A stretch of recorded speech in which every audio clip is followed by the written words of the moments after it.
Shalom sahabat yang dikasihi Tuhan.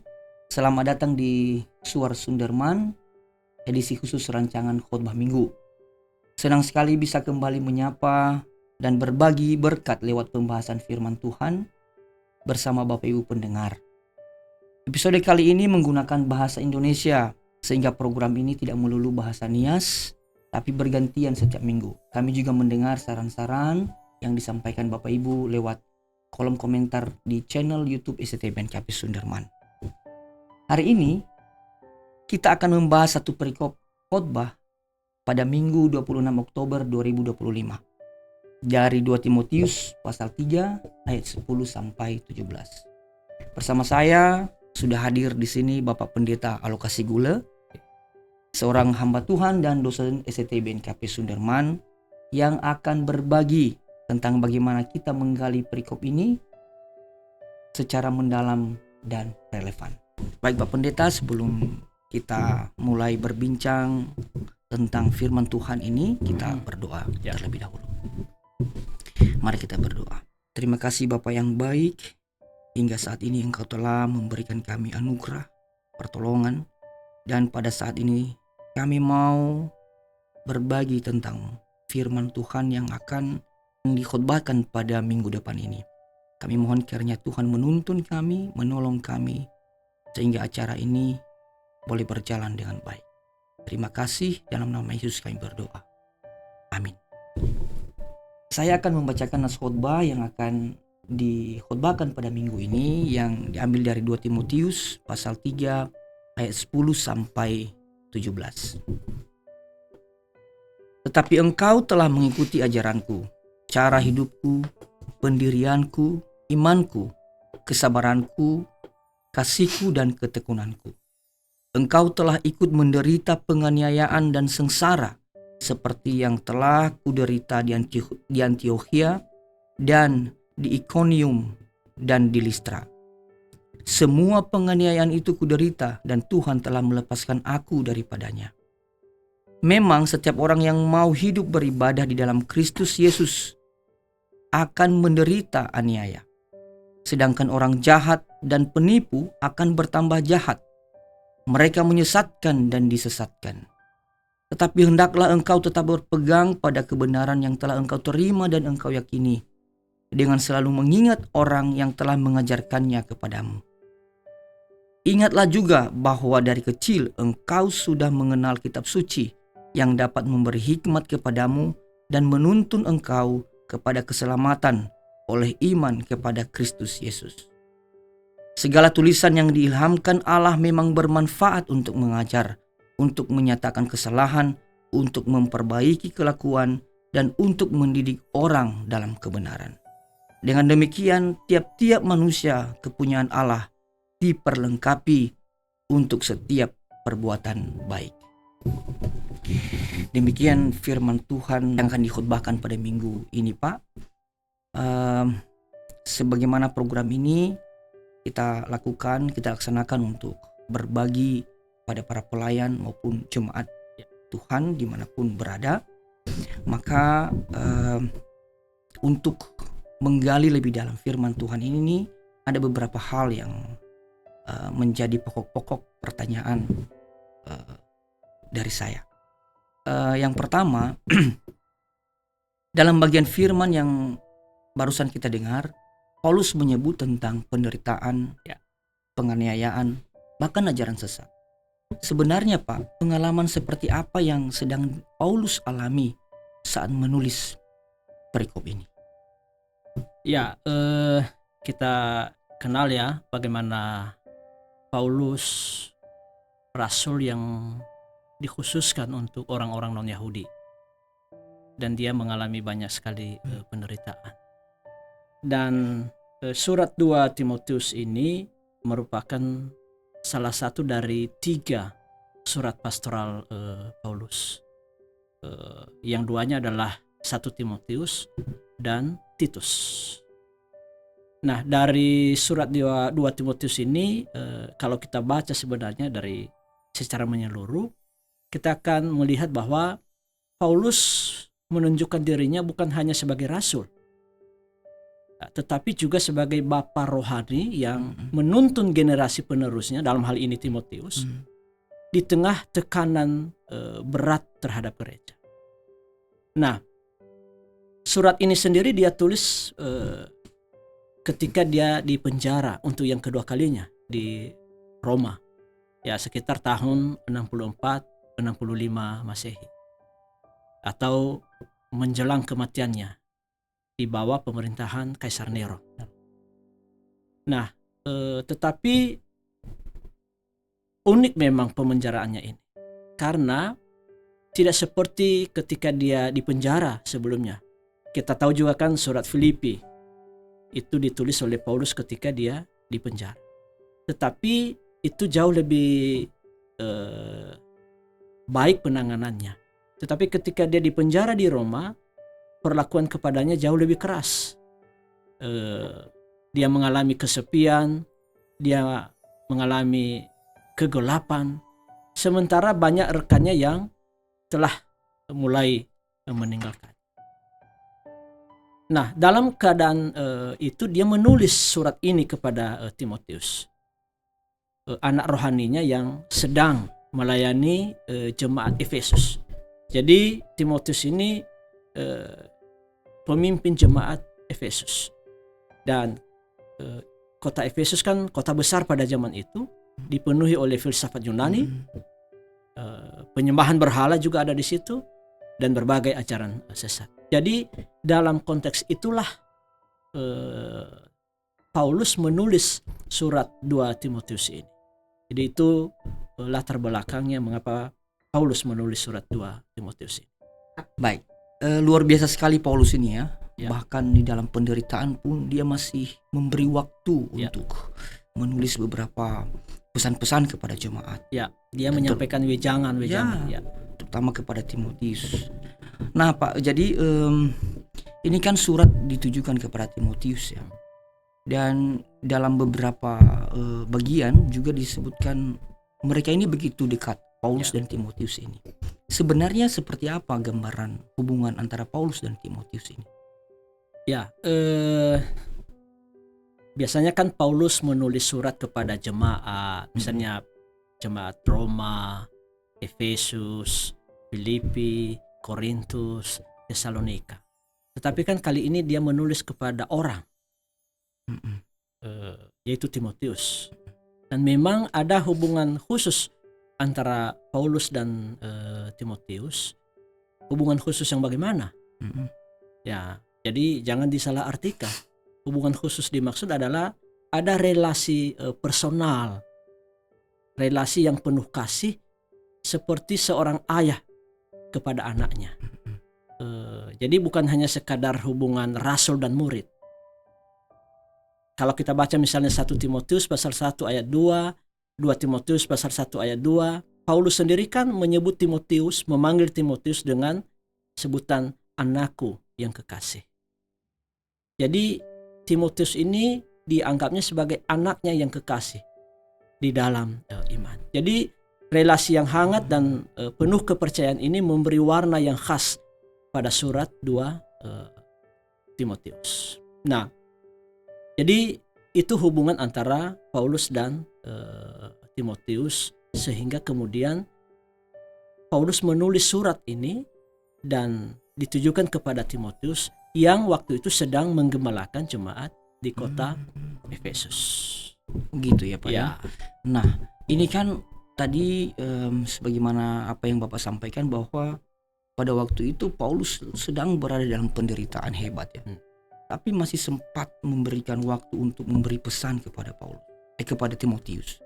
Apa sebenarnya situasi di balik itu? Kenapa Paulus mesti memberi pesan kepada Timotius? Ya, ini menarik karena tidak mungkin Paulus menulis surat kepada seseorang kalau hanya sekadar menyapa. Ya. Tidak mungkin. Karena tadi saya sudah katakan bahwa biasanya kan Paulus menulis surat kepada jemaat tertentu. Ya. Tetapi kali ini kepada seseorang. Pasti ada yang melatar belakanginya. Jadi waktu itu jemaat Efesus di mana Timotius memimpin sedang menghadapi ajaran-ajaran palsu. tekanan sosial politik, serta kemerosotan moral dan spiritual. Jadi berada dalam situasi itu akhirnya Paulus merasa bahwa Timotius ini jangan-jangan nanti dia ragu-ragu. Jangan-jangan nanti dia tidak percaya diri dalam pelayanan. Sehingga Paulus menulis dengan nada penuh kasih dan harapan agar Timotius tidak gentar. Sekalipun banyak tekanan, banyak himpitan dari pemerintah, dari ajaran-ajaran yang tidak benar, tetapi dia mengajak Timotius supaya tidak gentar menghadapi itu dan supaya Timotius tetap setia pada ajaran yang benar. Dan ini yang penting, menjadi teladan iman. Jadi surat ini dapat dikatakan semacam testimoni rohani Paulus bagi penerus pelayanan gereja. Artinya dia menguatkan Timotius yang sedang berada di dalam 3 situasi tadi ya Pak ya. Oke Pak, jadi perikop yang dibaca tadi ada ya cukup banyak ayat ya, ada 8 ayat tadi ya Pak ya. Kalau boleh dijelaskan kira-kira bagaimana Bapak melihat dan menguraikan isi dari 8 ayat ini? Ya, kita akan melihat, saya akan bagi beberapa bagian. Bagian yang pertama, bagaimana Paulus menunjukkan keteladanan. Dia mau katakan bahwa iman itu harus konkret dalam tindakan. Mungkin bisa dibaca ayat 10 sampai ayat yang ke-11 dulu. Ya. Ayat 10 dan ayat 11 ya Pak ya. Tetapi engkau telah mengikuti ajaranku, cara hidupku, pendirianku, imanku, kesabaranku, kasihku, dan ketekunanku. Engkau telah ikut menderita penganiayaan dan sengsara, seperti yang telah kuderita di Antiokhia dan di Ikonium dan di Listra. Semua penganiayaan itu kuderita dan Tuhan telah melepaskan aku daripadanya. Oke. Pertama dulu ya, kalau kita baca bahwa Paulus memang memuji Timotius yang telah mengikuti kehidupannya dengan sungguh-sungguh. Nah, ada kata kunci di sini, mengikuti. Nah, kata mengikuti berarti meneladani dengan pemahaman yang mendalam. Jadi bukan sekadar meniru secara lahiriah. Bukan hanya ikut-ikutan. Bukan hanya ikut-ikutan. Artinya ada tren lalu diikuti. Bukan. Tetapi dia tahu apa yang dia ikuti, dia pahami. Sehingga mengikuti dalam pengertian menghidupi tokoh, yaitu Paulus yang dia ikuti itu. Lalu Paulus hendak mengatakan bahwa iman Kristen sejati itu tidak hanya diajarkan. Yang jauh lebih penting sebenarnya adalah dihidupi. Dan Timotius belajar Injil bukan hanya dari pengajaran Paulus. Bukan hanya dari Paulus sebenarnya. Tapi dia juga sudah belajar dari orang tuanya. Dia belajar cara hidup yang penuh kasih, kesabaran dan ketekunan dan penderitaan. Dan tadi sudah disebutkan ya, ada 7 aspek yang disebutkan Paulus yang menggambarkan keutuhan kehidupan rohani dan pelayanan. Yang pertama tadi ajaran. Ajaranku, cara hidupku, pendirianku, imanku, kesabaranku, kasihku, dan ketekunanku. Jadi ada 7 aspek yang diungkapkan oleh Paulus kepada Timotius. Timotius, kamu sudah melihat semuanya ini. Karena itu tetap kokohlah dalam iman. Jadi karena Timotius sendiri pernah menyaksikan penderitaan yang dialami oleh Paulus ketika Paulus berada di Listra. Nah, Listra ini kampung halamannya Timotius. Dan Timotius ada di Listra.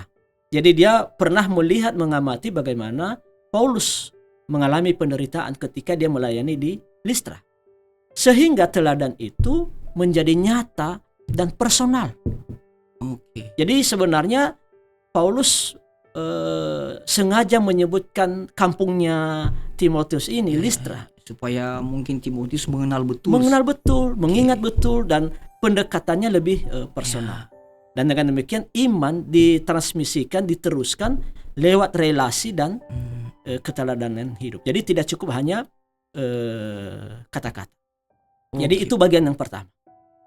Oke, artinya saya coba mengetik di sini tadi apa kesimpulan dari yang Bapak sampaikan, artinya iman yang sejati itu bukan hanya teori saja ya Pak. Ya, betul. Teladan yang nyata. Ya. Mungkin inilah yang dimaksud dengan Injil tidak hanya sekadar dikhotbahkan, tapi diwujudkan lewat cara hidup. Cara hidup sehari-hari. Oke, mungkin bisa dilanjutkan di ayat-ayat berikutnya. Pembagiannya seperti apa Pak? Bagian yang kedua ya. Tadi bagian yang pertama sudah, bagian yang kedua Paulus berbicara tentang realitas penderitaan dan penyesatan di ayat 12 sampai 13. Mungkin bisa dibantu membacakannya. Oke. Ayat 12, memang setiap orang yang mau hidup beribadah di dalam Kristus Yesus akan menderita aniaya. Sedangkan orang jahat dan penipu akan bertambah jahat. Mereka menyesatkan dan disesatkan. Baik, jadi di sini Paulus realistis. Dia menyadari bahwa kehidupan di dalam Kristus pasti berhadapan dengan berbagai tantangan. Pasti menghadapi berbagai tekanan dunia dan tipu daya manusia. Jadi dia tidak mengatakan, oh kalau sudah nanti mengikut Kristus tidak ada lagi masalah itu. Enggak, Paulus realistis berdasarkan juga pengalamannya. Ya. Bahwa dia semakin mengikut Kristus, dia semakin melayani Kristus, dia justru semakin mengalami tekanan. Semakin banyak masalah. Semakin banyak masalah, semakin banyak penderitaan. Jadi dia menyatakan perkembangan, ada dua arah perkembangan yang dinyatakan oleh Paulus. Yang pertama, orang percaya yang hidup di dalam Kristus akan diperkuat melalui penderitaan. Oke. Jadi penderitaan itu bukan menjadi alasan untuk semakin lemah. Justru dia katakan melalui penderitaan itu seharusnya orang yang sungguh-sungguh mengikuti Kristus itu semakin kuat. Jadi diperkuat melalui penderitaan, tidak dilemahkan melalui penderitaan. Itu yang pertama. Yang kedua, itu tadi yang menarik di ayat 13. Dia juga melihat bahwa orang jahat dan penyesat akan semakin jahat dan menyesatkan diri sendiri. Jadi dia mau katakan kepada Timotius, jangan pernah berharap bahwa akan berkurang loh orang jahat. Tidak. Jangan pernah berharap bahwa orang jahat nanti akan semakin berkurang jumlahnya dan kejahatan mereka juga semakin berkurang. Tidak sama sekali. Itu tadi yang saya katakan bahwa memang Paulus ini sangat realistis. Orang jahat dan penyesat akan semakin jahat dan menyesatkan diri sendiri. Nah, disinilah Paulus menuliskan surat ini untuk meneguhkan Timotius supaya dia tetap berpegang teguh pada ajaran iman yang pernah dia terima, pernah dia dengar, pernah dia lihat melalui kehidupan Paulus. Nah, itu artinya Timotius dan setiap hamba Tuhan sampai hari ini tidak boleh terkejut menghadapi penderitaan atau kejahatan yang semakin banyak, yang semakin meningkat. Karena itulah medan pertempuran. Dan kesetiaan pada Kristus itu tidak menjadi jaminan bahwa kita akan hidup nyaman, tetapi menjadi jaminan bahwa kita diberikan keberanian dan pada akhirnya nanti kita diberikan kemuliaan rohani oleh Tuhan. Dan justru di medan pertempuran itu di situ sebenarnya diuji kesetiaan. Ya, betul. Karena kalau tidak ada medan pertempuran, bagaimana kita tahu kesetiaan seseorang? Betul. Itu. Oke Pak, menarik sekali ya. Kalau saya bisa ambil pesan singkat dari bagian ini ialah bahwa menjadi pengikut Kristus tidak selalu berarti kita hidup tanpa masalah ya. Ya, betul. Ya, dan kesetiaan justru terbukti ketika kita tetap teguh walaupun kita sedang dalam penderitaan berat. Ya, gitu ya Pak. Ya. Oke. Kita mungkin bisa lanjut di bagian ketiga. Oke, bagian ketiga ini berbicara tentang kesetiaan pada firman yang dikenal sejak kecil. Oke. Bisa dibaca ayat 14 sampai ayat 15. Ayat 14 dan 15 ya Pak. Tetapi hendaklah engkau tetap berpegang pada kebenaran yang telah engkau terima dan engkau yakini, dengan selalu mengingat orang yang telah mengajarkannya kepadamu. Ingatlah juga bahwa dari kecil engkau sudah mengenal kitab suci yang dapat memberi hikmat kepadamu dan menuntun engkau kepada keselamatan oleh iman kepada Kristus Yesus. Ya. Nah, di 2 ayat ini Paulus mengingatkan Timotius sekali lagi untuk tetap berpegang pada ajaran yang pernah dia pelajari sejak kecil. Melalui siapa? Melalui ibunya Eunike. Ya, siapa tahu nanti ada teman-teman di sini juga yang memberikan nama anaknya Eunike dan neneknya Lois. Jadi kita tahu bahwa Timotius ini sudah belajar tentang kebenaran firman Tuhan sejak kecil. Pendidikan iman sejak dini itu menjadi benteng yang kuat ketika menjadi dewasa. Dan kitab suci yang dimaksud adalah Perjanjian Lama ya. Dan itulah yang menuntun dia kepada hikmat menuju keselamatan di dalam Kristus.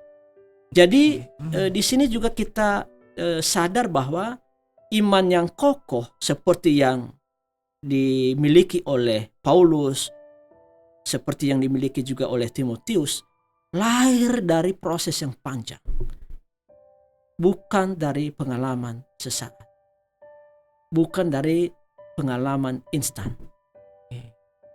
Dan karena itu keluarga sebenarnya memiliki peran besar dalam menanamkan firman Tuhan kepada generasi muda.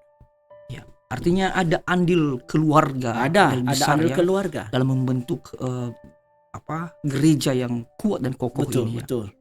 Oke, Pak. Mungkin itu berarti bahwa sebenarnya Pak, pendidikan kita itu bukan hanya pendidikan iman ya, bukan hanya tugas di sekolah minggu ya, ataupun kegiatan-kegiatan PA ya, di pemuda di gereja ya, tapi sebenarnya dimulai dari rumah. Betul. Makanya kan seringkali dikatakan rumah tangga itu kan gereja mini. Ya, dimulai juga dari keteladanan dari orang tua. Orang tuanya tentu pasti. Oke, Pak, baik. 2 ayat lagi ini. Ayat 16 ya, dan ayat 16 17. Apa ini juga satu bagian juga ini Pak nanti. Iya. Itu kan berbicara tentang otoritas dan kuasa firman Allah yang mengubah hidup.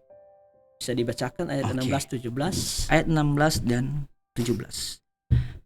Segala tulisan yang diilhamkan Allah memang bermanfaat untuk mengajar, untuk menyatakan kesalahan, untuk memperbaiki kelakuan, dan untuk mendidik orang dalam kebenaran. Dengan demikian, tiap-tiap manusia kepunyaan Allah diperlengkapi untuk setiap perbuatan baik. Oke. Nah, ini puncak teologi 2 Timotius 3. Di ayat 16. Segala tulisan yang diilhamkan Allah dan seterusnya. Jadi di sini Paulus hendak menegaskan bahwa kitab suci itu napasnya Allah, diilhamkan. Berasal dari napasnya Allah. Itulah sebabnya mengapa kitab suci menjadi sesuatu yang hidup. Mengapa kitab suci menjadi berkuasa dan menembus kehidupan manusia. Karena dia berasal dari Allah. Dari napas Allah. Nafas Allah. Ya. Jadi dia bukan hanya sumber ajaran, tapi juga alat untuk mentransformasi kehidupan manusia. Nah, tadi disebutkan di sana ya 4 fungsi firman Tuhan. Dan lihatlah bagaimana Paulus membahasakannya. Mengajar, bukan? Menegur, memperbaiki, dan mendidik. Itu menyangkut kehidupan manusia secara menyeluruh. Mengajar itu sasarannya pikiran. Menegur sasarannya hati. Memperbaiki sasarannya perilaku. Mendidik sasarannya karakter. Jadi bayangkanlah Paulus pada zaman itu sudah tahu bahwa ini loh kebutuhan manusia. Keempat itu. Jadi firman Allah ini menuntun kita untuk menjadi Allah yang sempurna. Ya, artinya kita menjadi manusia Allah yang sempurna. Kita dewasa secara rohani, berintegritas, dan siap melakukan kehendak Allah. Jadi pelayanan sejati itu tidak hanya butuh pengetahuan, walaupun itu memang penting, tetapi juga karakter yang dibentuk oleh firman Tuhan. Oke, artinya pertama yang bisa saya ambil pesannya, artinya firman Tuhan ini bukan hanya sekadar teks biasa saja, Bukan hanya tapi sekadar teks. kehidupan. Oke. Dan itu kan penekanan Paulus, pentingnya Ya. keteladanan. Baik Pak, dari 4 bagian tadi yang Bapak coba klasifikasikan ya, Ya. Dalam perikop ini, kira-kira bagaimana rangkuman keseluruhannya, pesannya ya? Apa inti utama yang mungkin bisa para pelayan atau jemaat bisa menangkap, ya, bisa mereka ambil dari keempat bagian itu? Oke. Baik, jadi ada 4 poros utama ajaran Paulus di 2 Timotius pasal 3 ayat 10 sampai 17 ini. Yang pertama, iman itu harus tampak dalam kehidupan nyata. Paulus mengajarkan Injil dengan hidupnya, bukan hanya lewat kata-kata. Jadi kalau hanya sekadar menyampaikan dengan kata-kata, sebenarnya tidak ada yang sulit. Tetapi menurut Paulus harus diberitakan lewat kehidupan kita sendiri. Kesaksian hidup. Kesaksian hidup. Yang pertama. Itu yang pertama. Yang kedua, kesetiaan kepada Kristus pasti diuji. Melalui apa? Melalui penderitaan. Dan di sini orang-orang percaya sering bermasalah, Pak. Sering sekali menjadi goyah dalam hal ini. Betul. Jadi itu tadi yang saya katakan, bahwa bagaimana kita tahu bahwa dia setia dalam iman kalau tidak pernah diuji. Dan cara terbaik menguji seseorang apakah dia setia dalam iman atau tidak setia, melalui penderitaan. Jadi iman sejati itu tidak mencari kenyamanan, tetapi kesetiaan. Oke, kita percaya kepada Kristus, kita mengikut Kristus, tetapi kita harus paham bahwa bukan kenyamanan, bukan kebahagiaan yang kita kejar, tetapi kesetiaan. Itu nanti yang diminta Tuhan. Kesetiaan kita mengikutinya itu. Oke. Itu yang kedua. Lalu yang ketiga, pendidikan iman sejak dini itu sangat penting. Dan itu adalah investasi rohani yang berharga. Iman Timotius dibangun oleh keluarga yang hidup dalam firman Tuhan. Nah, itu yang ketiga. Artinya memang sepertinya kita perlu mengingatkan keluarga-keluarga supaya mereka juga menghidupi firman Tuhan. Dan disitulah nanti anak-anak belajar tentang firman Tuhan. Dan yang terakhir, yang keempat, firman Allah adalah sumber otoritas dan kekuatan transformasi. Hanya firman Allah yang dapat memperlengkapi manusia untuk pelayanan yang sejati. Jadi dasarnya tetap firman Allah. Jadi itu keempat poros utama ajaran Paulus dalam 2 Timotius pasal 3 ayat 10 sampai 17. Baik. Kalau firman ini kita kaitkan atau perhadapkan dengan kehidupan dan tantangan jemaat masa kini, kira-kira menurut Bapak apa saja poin-poin perenungan yang bisa kita ambil dan hidupi bersama? Ya, dan itu yang penting sebenarnya. Itu yang penting. Apa sih yang saya dapatkan dari teks firman Tuhan? Nah, ada beberapa poin. Yang pertama, teladan dan kesetiaan lebih kuat dari kata-kata. Lebih kuat dari kata-kata. Jadi Paulus menegaskan bahwa iman sejati tidak diukur dari kefasihan berbicara, tetapi dari keteguhan hidup. Orang boleh bicara dengan fasih, tapi belum tentu dia teguh dalam iman. Lalu berikutnya, Timotius kan diajak untuk meneladani Paulus yang tetap setia di tengah penderitaan. Jadi kalau Paulus berbicara tentang penderitaan kepada Timotius supaya dia setia, pantas dia bicara itu. Karena Paulus sendiri menjalani penderitaan. Bahkan ketika dia menulis surat tadi sedang berada di dalam penjara. Artinya dia tidak hanya asal berteori. Ya, asbun. Enggak, dia tidak hanya asal bunyi. Dia sudah menghidupi, mengalaminya. Sehingga Timotius yakin betul tentang ajaran-ajaran Paulus. Dan berikutnya oleh karena itu gereja masa kini perlu menumbuhkan spiritualitas yang autentik. Bukan sekadar banyak bicara tentang iman, melainkan menghadirkan Injil dalam tindakan nyata. Dan itu yang jauh lebih penting.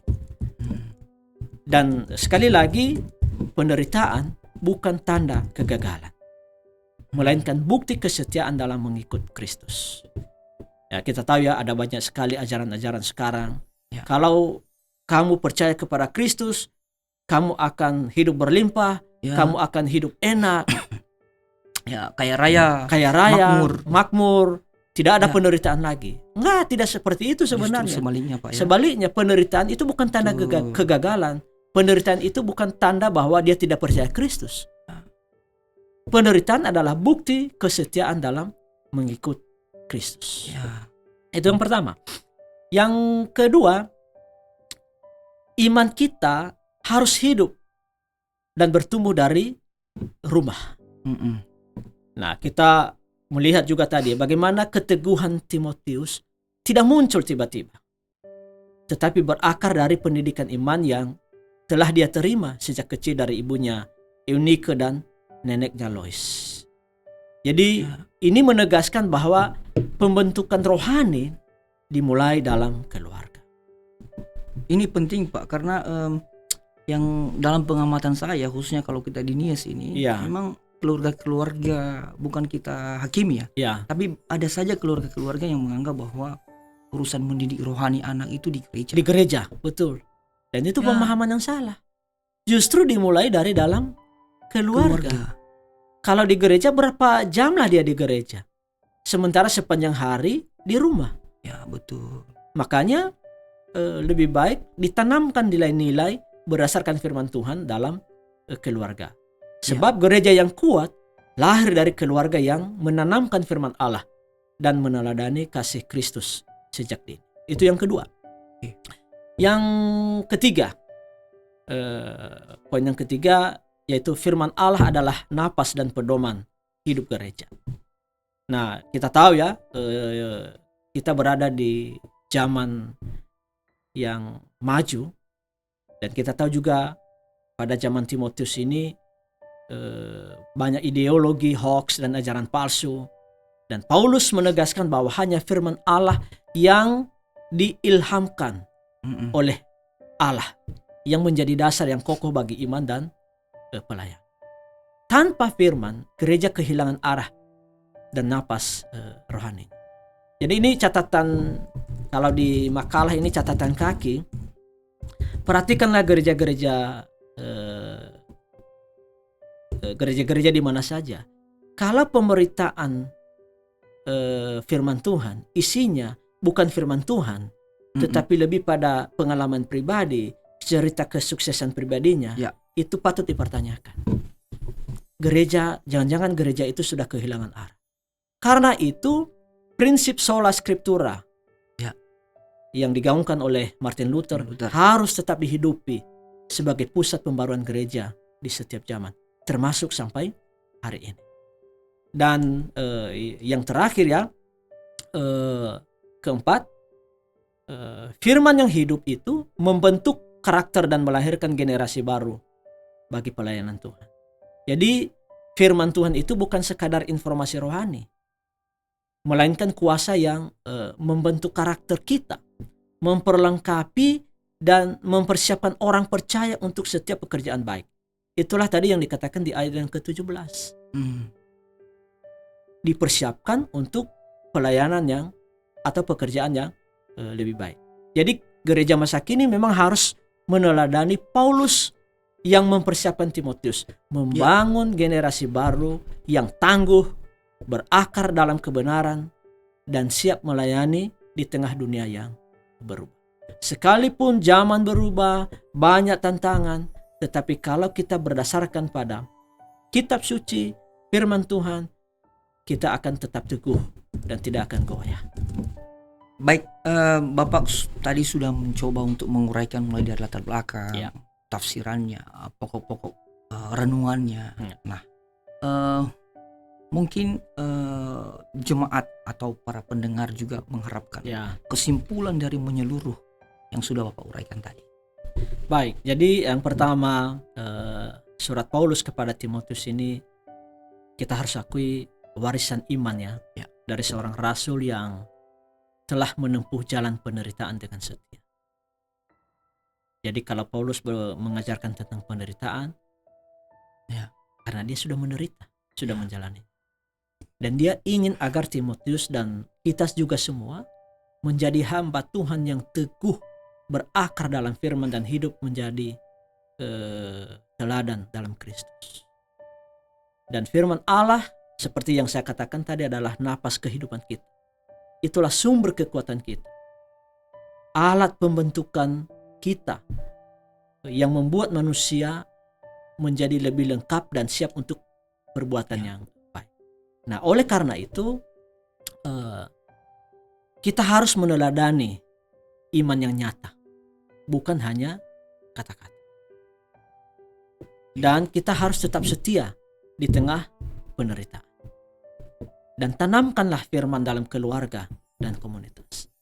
Dan biarkanlah firman yang diilhamkan Allah itu memperlengkapi kita untuk pelayanan dengan hati yang murni dan yang berbuah. Saya pikir itu beberapa kesimpulan dari rancangan khotbah pada ini. Oke Pak, baik. Sungguh uraian yang sangat mendalam ya, dan semoga ini bisa menjadi bisa membantu ya para Bapak Ibu pelayan yang akan berkhotbah. Tentu ini hanya sekadar berbagi ya, bukan bermaksud untuk menggurui. Dan ini juga bukan naskah lengkap khotbah. Ya, hanya rancangan. Terima kasih Pak telah berbagi kepada kita semua, kepada pendengar juga, pendengar Suara Sunderman, atas firman Tuhan perikop yang akan dikhotbahkan pada minggu depan ini. Sahabat Suara Sunderman, dari percakapan ini beberapa hal diingatkan kepada kita. Saya sebagai host tadi sempat mengetik beberapa poinnya yang mungkin bisa saya pahami, bisa saya hidupi. Yang pertama ialah iman sejati bukan sekadar kata, tapi harus nyata dalam tindakan. Benar Pak ya? Ya. Yang kedua, kesetiaan diuji justru di tengah penderitaan. Ketiga, iman yang kokoh itu tumbuh dari keluarga yang takut akan Tuhan. Dan yang terakhir tadi adalah hanya firman Allah yang sanggup membentuk kita menjadi pribadi yang matang dan siap melayani. Terima kasih sudah mendengar. Terima kasih sudah menonton acara ini, acara Suara Sunderman, program Suara Sunderman. Kiranya Bapak Ibu yang mendengar dapat terberkati lewat program ini. Silakan subscribe dan like channel kita ya. Kami juga senang dengan respon Bapak Ibu, baik pesan-pesan yang disampaikan di kolom komentar channel YouTube, berupa refleksi ataupun saran-saran yang pasti akan kami tanggapi. Ataupun ada juga pertanyaan-pertanyaan ya. Terkait dari apa yang Bapak Pendeta tadi sudah coba uraikan. Kami sangat berterima apabila ada yang mau menyampaikan di kolom komentar. Mohon maaf atas segala kekurangan ya. Sampai jumpa di Suara Sunderman berikutnya. Shalom.